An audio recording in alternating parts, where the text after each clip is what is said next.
Hi, my name is Vuk and I'm the host of the Change podcast, where we introduce you to people and ideas shaping MENA region.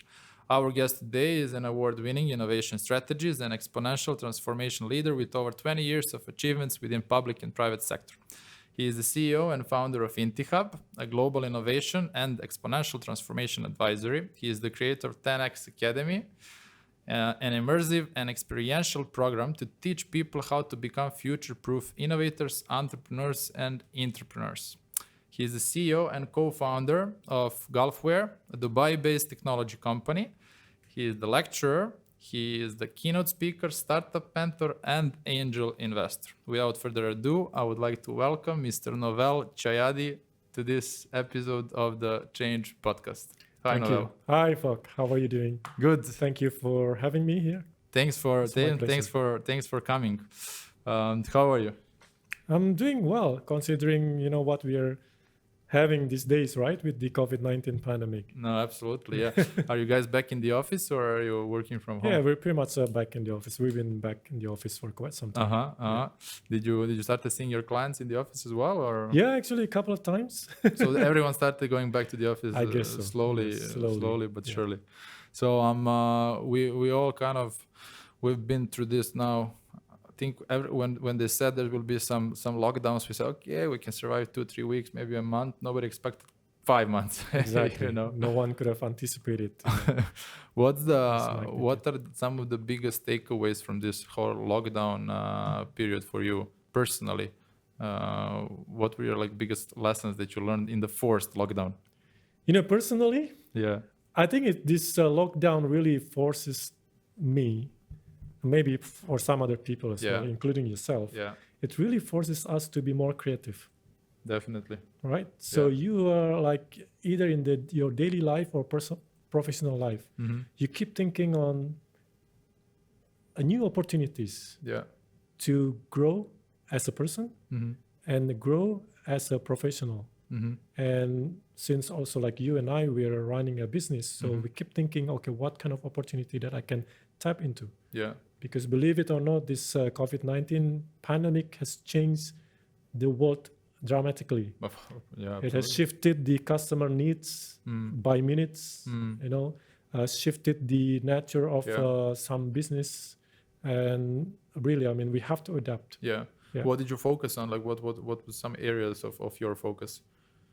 So right now, of course, I have this INTI Hub and Golfware. Right? During the whole lockdown, the things that you were trying, for example, in my case, running a business day to day, projects, clients, everything is so fast, but then everything settles down, calms down, and then you have time to reflect a bit, work on the stuff that you didn't have time to work on before, prepare everything for what's coming. Yeah, absolutely. We have to keep adjusting our strategy. Yeah. And also, part of it is our strategy to go to the market, because now, in the beginning, the first few weeks of the lockdown, everyone is at home. So now the question is, how can we actually reach out to those people? Yeah. Right. So to put it this way, when we used to have innovation workshops offline, face to face, now how can we transform these courses into digital assets, digital platform where people can actually conveniently access those? No, definitely there was a lot of, we started using Mural, amazing tool, right? I don't know if you had the chance. Definitely. A really lot of cool. online tools these days, right? I wish I had a part in that kind of a startup before. Before the it's crisis. Amazing the number of startups that are coming. Exploded now. Exploded right now. Okay, so our today's topic, and we'll be talking about innovation. That's what you're passionate about. That's what you are, working on through several different businesses. Obviously, overly used words today. A lot of people are using. How do you define innovation? What's innovation for you? Interesting question. I'm very glad that you looking for an interesting answer. I'm very happy that you actually kick it off with that kind of question, because like you said, if you Google the word innovation definition, right? So you will end up with hundreds, if not thousands, of different definitions. But having been in this innovation field, I came into a conclusion and understanding that innovation is really a multidisciplinary process to create something new in a new way in order to deliver new values to the stakeholders. When you say multidisciplinary, what are you referring to? Yes, so I'm gonna try to dive into several keywords there. So multidisciplinary, new ways, new values, and unpack stuff. This for us. Exactly, I will unpack that for you. So first, multidisciplinary. What does that mean? Innovation management or innovation process is not a standalone. If you try to set up an innovation function in the organization, don't think that it will actually run by itself. Because in order for you to be able to benefit from your innovation function within the organization, the innovation function needs to collaborate and engage other functions within the organizations, namely finance department. They're the one who's going to be the give you a go ahead or reject your ideas, right? With your proposition. And then supply chain, for instance, right? Marketing, sales, those people were actually close to the customers to get the insights from the customers. So it's really like a multidisciplinary engagement and process. And the goals for everyone is really to create something new, right? New for the organization, or even new for the industry, or even new for the world. If you actually come up with something new for the world, so you become a breakthrough innovator, right? So in a new ways, obviously. And lastly, which is quite important, and people tend to forget about this last step in the innovation journey, which is creating the values for the stakeholders. So innovation without the values, whether it's financial or non-financial, ideas without the values, you cannot consider it as innovation. So you need to be able to first create the values, deliver it, and then capture those values.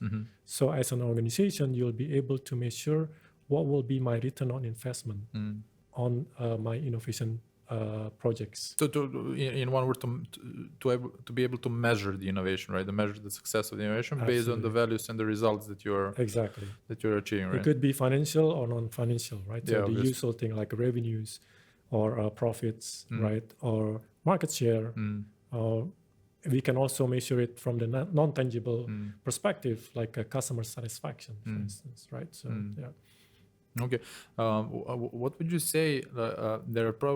There's a lot of common beliefs about the innovation. What are the beliefs that you passionately disagree with? Wow. Okay. There are a lot of wrong beliefs, I would say.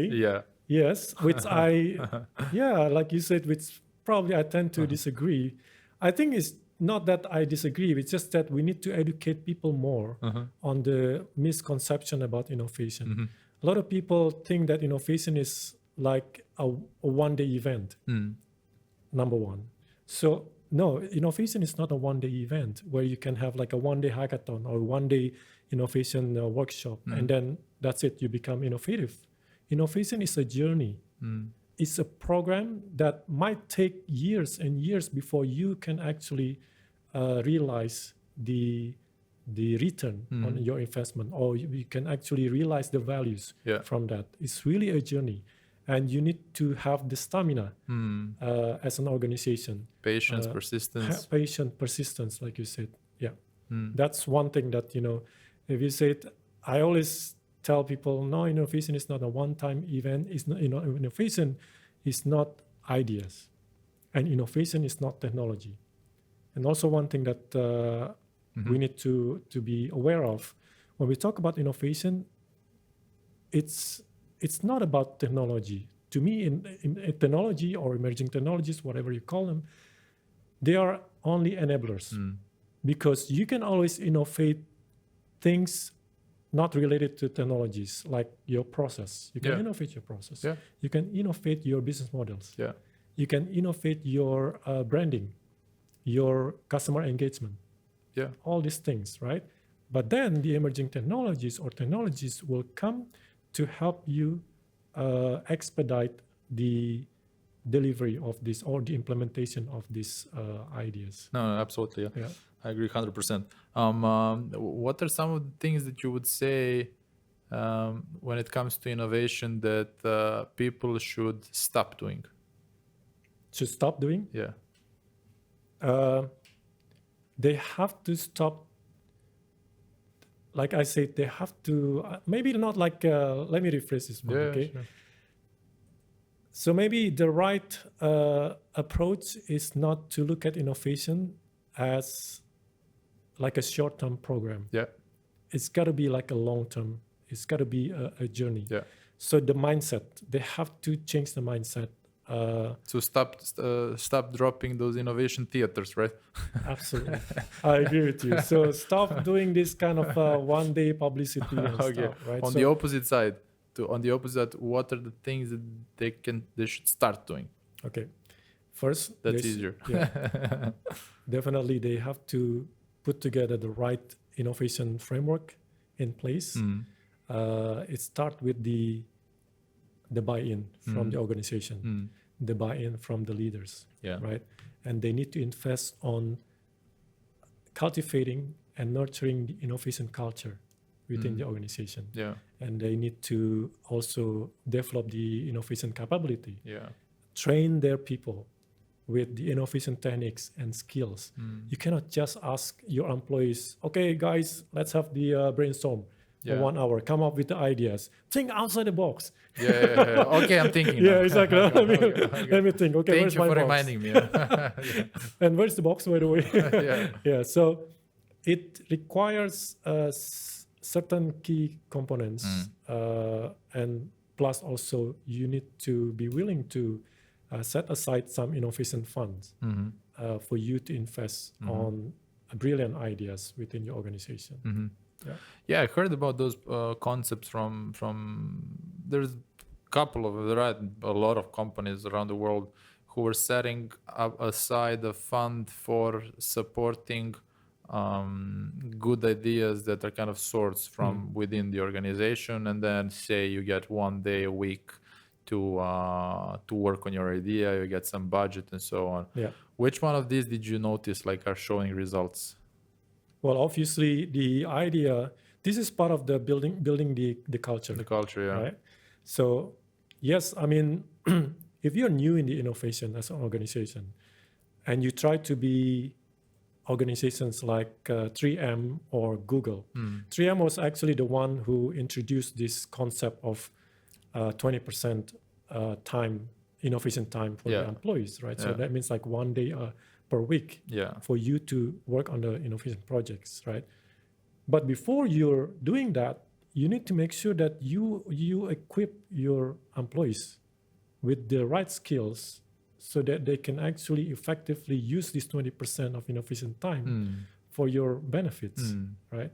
So I would say it's very important for you to look at the capabilities of your people before you just follow what the other people are doing, right? So again, I always tell my clients, I have this innovation framework template, but I can assure you what works in that company doesn't necessarily work for your company. Yeah. Because its organization has a different culture and they have a different vision, different strategy. Yeah. So you need to be able to adapt this innovation framework, including strategy, vision, and everything, according to your organization's vision and strategy.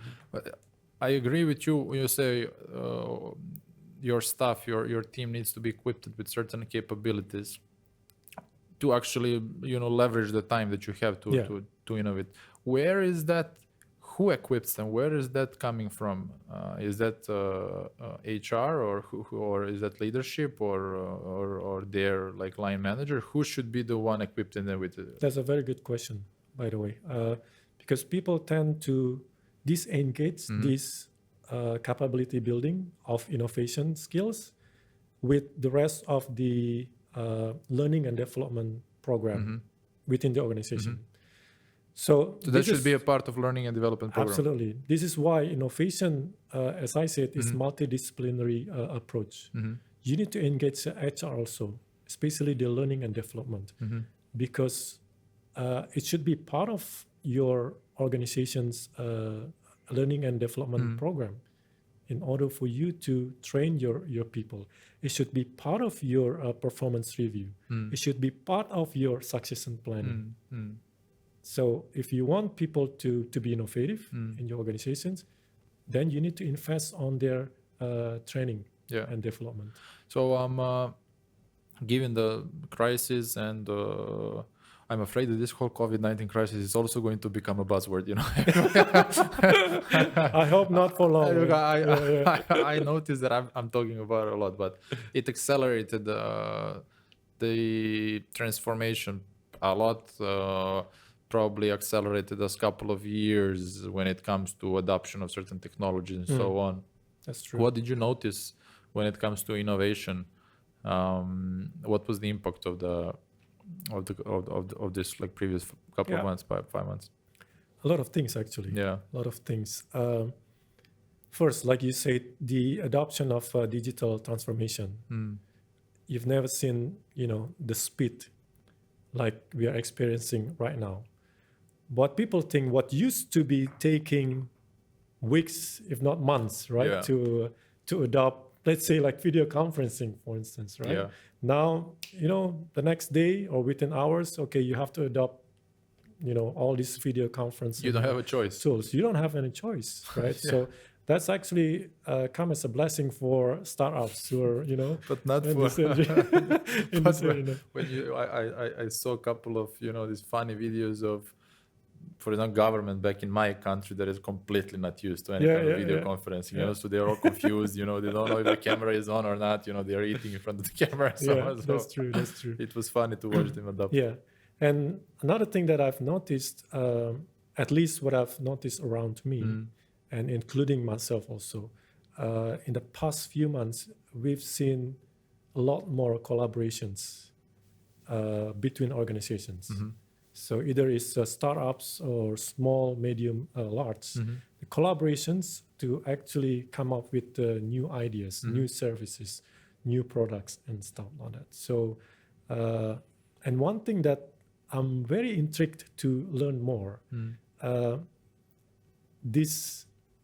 the level of corporate immune system. So I'm really curious what will be the impact of COVID-19 pandemic towards the corporate immune system. So let me explain what is a corporate immune system. So corporate immune system is like immune system in our body. So basically they are trying to look at the pathogens within the bodies that actually make sure that our body will function properly. So similarly to corporate immune system, they are there. I mean, it's not like an official team or anything. They're like a bunch of people who are looking at making sure that the companies are running on track based on the plan they've already set maybe in the beginning of the year, right? Or 2 years ago. So in terms of the revenue target, sales target, and all these kind of things, and making sure that the companies are following the processes, the procedures, regulations, compliance, and everything, right? To a certain extent, the corporate immune system is good because it's basically making sure that you're healthy as a protecting company. the organization too. Exactly. But if they are too hyperactive, it becomes like a disease for the company in order to adapt for changes, okay?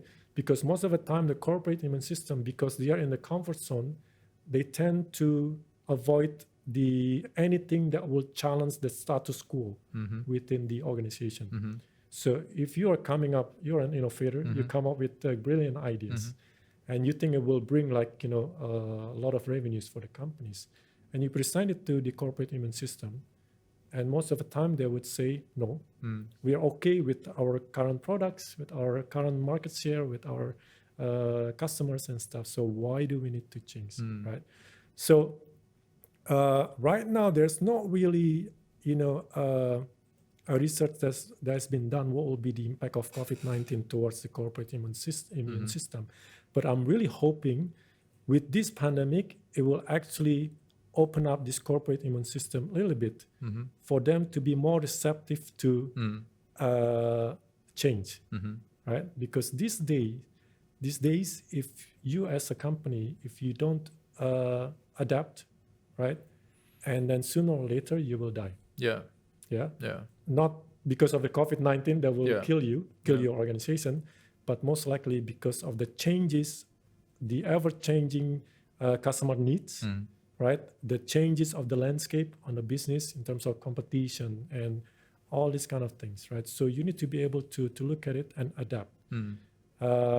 Because crisis, on one hand, will actually make a chaos, right?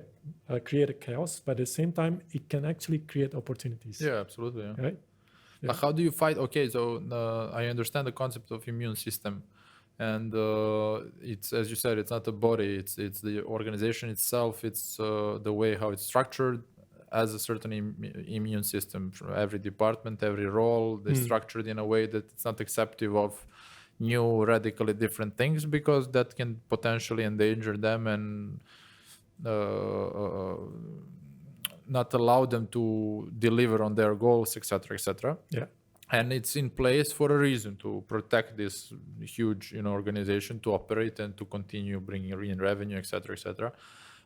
With crisis or without crisis, maybe crisis will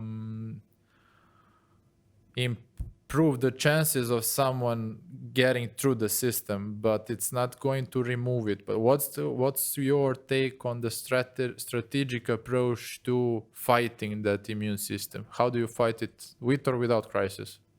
How to fight the corporate immune system? Yeah. Okay, it's not an easy answer. Well, because every organization has a different nature of corporate immune system, right? Depending on the level. Again, as I said, if it's not very active, it could be good for you. But if the corporate immune system becomes hyperactive, that is actually the dangerous threshold for you that you need to be aware of. So the most important thing right now is for you, especially for anyone who wants to innovate the organization, first to get the buy-in from the top, from the decision makers, whether it's a CEO or CFO, right? To get a buy-in for? To actually approve your innovative ideas, for instance. How do you do that? That's the question. Of course, I mean, you need to do a lot of, now we're talking about innovation process in this case, right? Yeah. So again, coming back to innovation culture, you need to build a culture. And before building a culture, then if you want to set up the innovation management within the organization, then the first thing is actually to get the top management's blessing, basically, right? Okay, we're gonna run the innovation, right? We're gonna set up innovation, and then this is the budget that we're gonna, put on that one. So without this kind of a blessing, right, chances for you to be successful with your innovation is very, very, very slim. And also, once you get the blessing and the buy-in from the top management, it would be slightly easier for you to deal with this corporate immune system, because then you can, if you have the very strong support from the top management, then you can easily pitch your ideas. Yeah. Right. Yeah. So at least this is part of the innovation culture that you need to actually establish within the organization. Yeah. No, I mean, yeah, I agree, but we're still at a very high level of the topic. You know, obviously you need to get the buy-in from the leadership, and obviously what are the steps that need to happen, and how do you do it? It's something that is interesting to discuss, and especially for listeners to hear, like, what are some of the practical things and the steps along this long journey that are helping you get the buy-in. Buy-in is not, you're not going to get it by just getting him in the elevator with a pitch. Absolutely. You need to approach it strategically. So usually here we're talking about the innovation process, right? Which is very important before you even go and pitch your ideas to the decision makers. So you need to do a lot of homeworks, right? Because of course, when you pitch in front of the CEO or CFO, you don't want to look, ridiculous. Of course. Without You have one shot. Exactly. One you only shot, have one opportunity, shot. Just yeah. like, startups pitching in front of the That's it, yeah. investors, right? Exactly. So yes, you only have one shot, whether it's 2 minutes, 3 minutes, 5 minutes, whatever, right? Yeah. So I think the innovation process would be quite similar to the startup process. First, of course, you need to be able to identify the right problems or opportunities.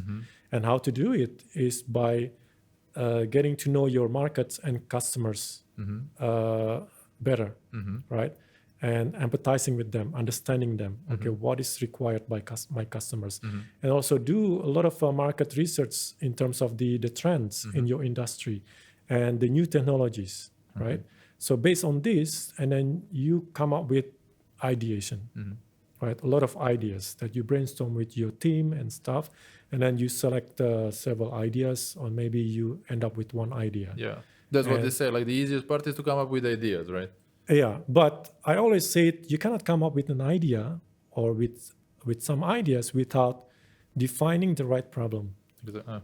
Because if you start with the wrong problem or the wrong problem definition, then you will end up with the wrong solution. So there's no product market fit, so to speak, right?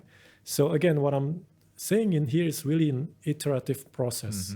So the identifying the challenges or opportunity, and then you do some research, and then ideation and stuff, and you start experimenting. Start with the that's an interesting topic of experiments. Can you just get into it a bit more, because there is a lot of talk about prototyping, the importance of prototyping, experimenting, but and you should do it very lightly without a lot of investment. What's your experience and the results that you're getting, and how do you do it? In the many corporate innovation, this is probably one of the weakest points in terms of following through the innovation workshops.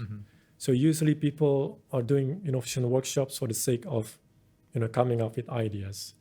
But then when it comes to getting it into a tangible thing, whether it's prototype or even like the real deployment, it's something that many organizations still need to work on, right? So why do you think is that? Because I think first, resources wise, right? And secondly, because of the priority of the employees. So sometimes when you create an innovation workshops, you actually pull employees from different departments, but they're not really given, they're not really told the right mandate.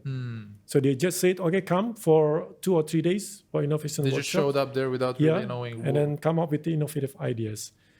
They did come up with great ideas, but then there's not really like a clear path. Who's supposed to follow through these They ideas? had to go back to their everyday job, and that's it, like, right?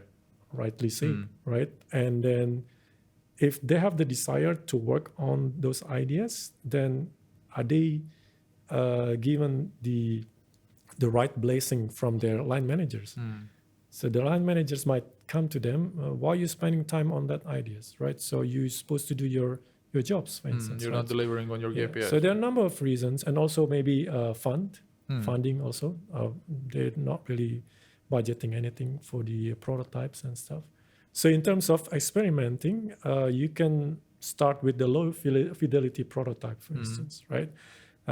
Where you can create like, a simple prototype, whether it's paper-based or just, a simple mock-up. And you get a feedback from the customers. And then you learn from the feedback and, fine-tune your prototypes, over and over until your customers give you the thumbs up. And that's actually what you're looking for, right? In the process, you're looking for customers to tell you, hey, this is what we want. So that when you get that shot with the leadership, you can tell them, hey guys, like we have this idea, we kind of shaped it, fine-tuned it. We saw our customers, they said they like it. So we got their buy-in. Like, can we get some support, right? That's now like kind of this small cycle, which has a lot of sub-steps. That's actually one side of the story. of course, as the decision makers, they want to see numbers, right? So that's why in parallel, it's part of the education of your employees, and it's actually to educate them on how to become intrapreneur with the entrepreneurship mindset. So idea is just the beginning of the journey. So you need to invest on your time in validating your ideas, validating your hypothesis by building a prototypes, getting to know your customers, right? And on the other side, you need to develop the financial exercise for you to get the approval from the top. Financial exercise is kind of doing the projected income, revenue, P&L statements, and so on. Yeah. Okay. Yeah. So in one of the talks that you did, you were speaking about 4 key elements of corporate innovation. Can you tell us a bit more about that? I think that's interesting. Yeah, definitely. So when you try to build the innovation function within the organization, so there are certain key elements for you to be successful. So the first one, of course, the leadership, right? And number 2 is the innovation culture. Number 3 is innovation process. And number 4 is the collaboration. Okay. So leadership, process, culture, process, and collaboration. All right. Or open innovation. Okay. In the terminology. So let's start with the leadership. Innovation leadership is, I would say, is number 1 key ingredient for successful corporate innovation. Because without, again, we go back to the buy-in from the top, right? So without the buy-in from the leaders, then it will be very difficult for you to drive innovation within the organization, right? So that's the buy-in is number 1. And secondly, in terms of the leadership, you need to establish the innovation strategy for your organization. So what I mean with strategy is that first, as an organization, of course, you do have a strategy, right? As an organization, every corporate, they should have the strategy. So you need to come up with innovation strategy that is aligned with your overall organization strategy. Then again, with the blessing of the top management, then you put together like the strategy for short-term, mid-term, and long-term. So let's say short-term, I want to be, we're trying to create this kind of products, for instance, right? And then for midterm, so we want to be like going into further using emerging technologies. And in 5 years, you want to basically have a moonshot idea, going to the Mars or something like that, right? So this kind of strategy has to be aligned with your corporate strategy, right? But because corporate strategy is based on your immune system, how do you make innovation strategy then aligned with corporate strategy if the corporate strategy is too safe? That's a very good question, right? So again, I mean, we should not really bog down with the corporate immune system. So I'm assuming here when I talk about establishing innovation function within an organization that you've already received the buy-in from the top. So your CEO said, okay, Vuk, I will hire you. Sorry, Vuk, yeah? Vuk, yeah. Sorry, Vuk. sorry. Can you repeat again? Yeah. Sorry, it's okay? Yeah. So this is with the assumption that this is with the assumption that when you try to establish an innovation function that you've already received the blessing from the CEO, from the top, right? So that you don't have to worry about this corporate immune system, so to speak, right?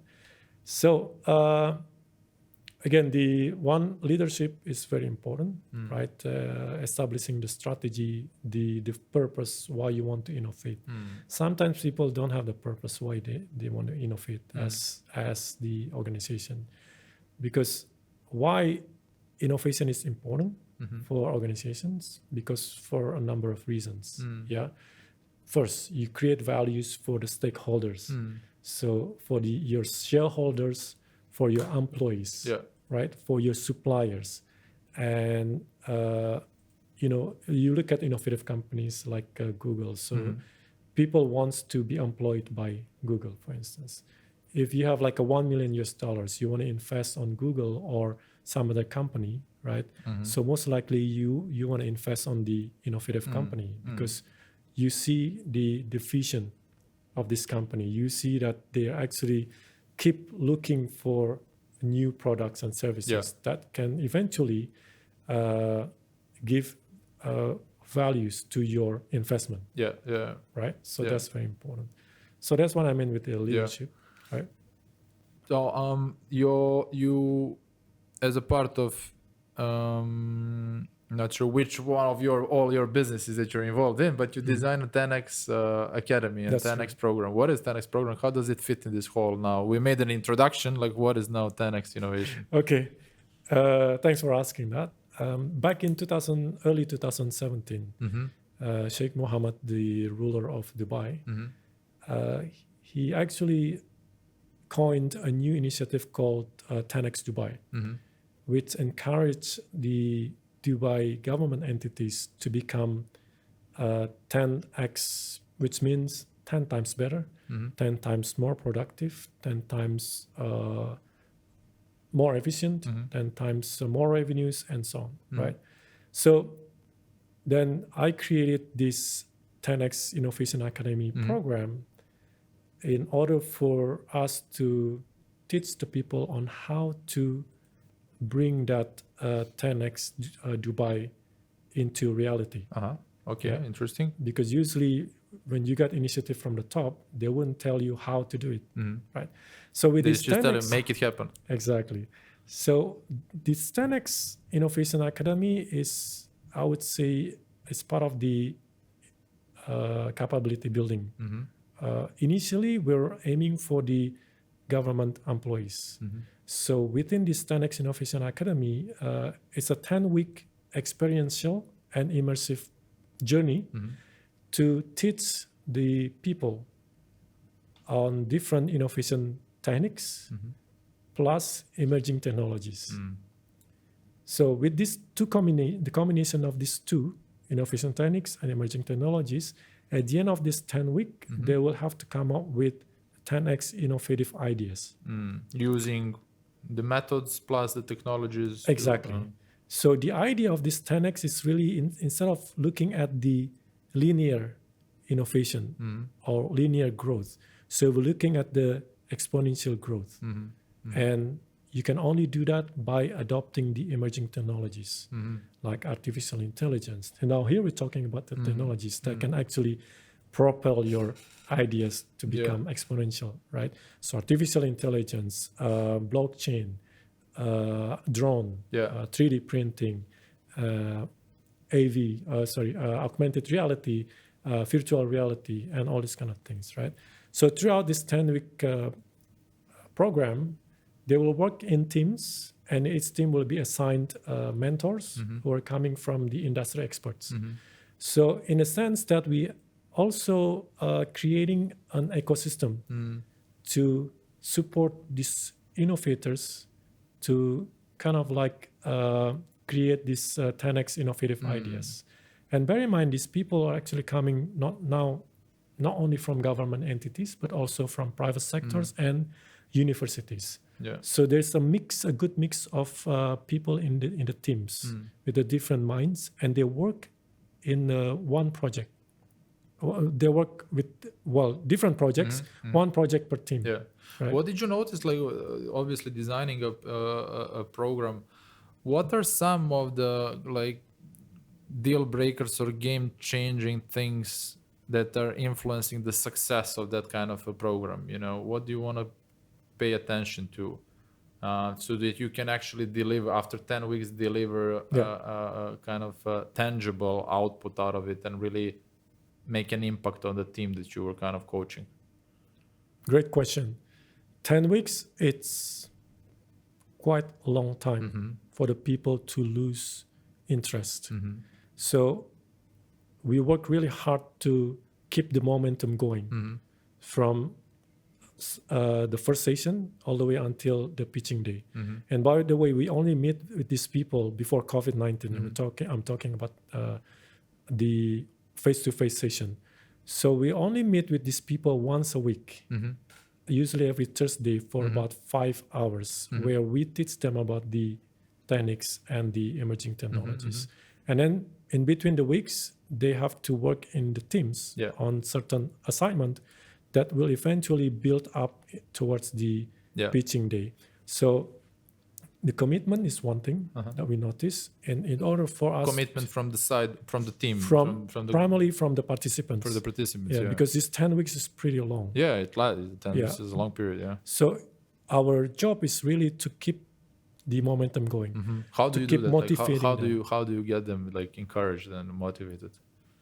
It's there's not really rules of thumb, right? So because some members of a team sometimes we notice they're losing interest, or maybe they feel like the dynamics of the teams are not going as well as they had expected before. So then we have to interfere.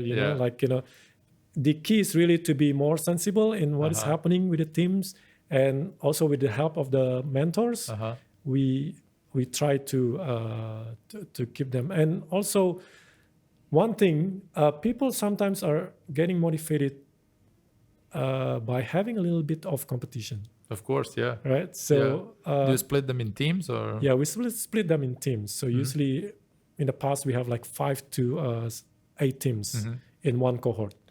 So then, we always show it to them. Okay, this team has already made great progress in this. So then somehow, the rest of the team they are being direct, right?